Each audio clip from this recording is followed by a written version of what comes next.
This is such an interesting matchup. Rock Lee with the Byakugan versus Shikamaru with the Sharingan. The ultimate battle of brain versus brawn. Let's get it. And listen, it's only right to put him up in the beginning of Shippuden forms, not OG Naruto. It just wouldn't be fair. For whatever reason, Kishimoto loved Rock Lee in OG Naruto. He's basically the fucking main character. We saw how Rock Lee was doing Uchihas like Sasuke back in the day. The odds aren't looking too good for Shikamaru. And there's two ways to approach this scenario. Was Rock Lee born into the Hyuga clan and was Shikamaru born into the Uchiha clan? Or did they just adopt the dojutsu later on by snatching somebody's eyes out? So let's go with option A. We're talking about a Shikamaru that was born into the Uchiha clan. Just imagine a version of Shikamaru that can utilize genjutsu to the fullest extent. He'd be too damn broken. Since he'd have Uchiha DNA, his body can handle and maintain the Sharingan, but if he got him later on in life, we'd basically have another fucking Kakashi on our hands, someone that's running out of chakra every 5 minutes. Hypothetically, if Shikamaru got the Sharingan later on in life, then we have another Kakashi on our hands. Someone that has a time limit with the Sharingan, but he's also known as the copy ninja, someone that has copied over 1,000 jutsus. Uh-oh, Rock Lee.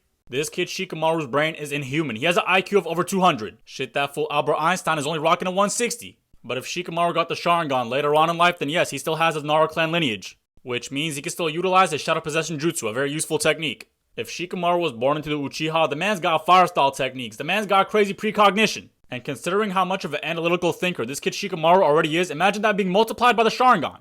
Asuma said Shikamaru has the ability to foresee the next 200 steps in shogi before they even happen. And this isn't real life where your homie just hyping you up, this is actually a canon fact. And yes, we're capping that boy Shikamaru off at a 3-Tomei Sharingan. He is not getting the Megeko, that'd just be way too much. Now when it comes to Rock Lee with the Byakugan, I don't even know where to start, dog. So let's say Rock Lee isn't born into the Hyuga clan and he implements the Byakugan later on in life. Let's get this common misconception out the way. Yes, Rock Lee has chakra, he just can't use ninjutsu or genjutsu. I don't know why Naruto fans are so confident that Rock Lee has no chakra. Like to utilize the 8 gates technique, you literally control the chakra flow in your body, come on.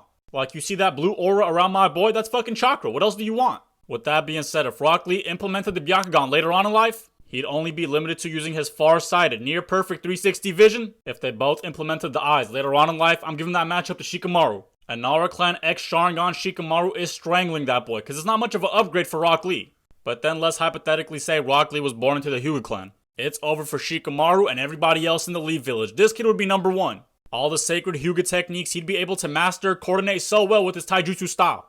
We got the gentle fist, we got the 8 trigrams air palm, we got the 8 trigrams rotation. Even if Shikamaru was born into the Uchiha clan, a Hyuga Rock Lee would be way too much for him to handle. But I do think if they got the dojutsu implemented later on in life, Shikamaru would win. Y'all let me know what you think. Next up, we got every version of Kakashi versus every version of my guy. I'm very passionate about this topic. Let's get it.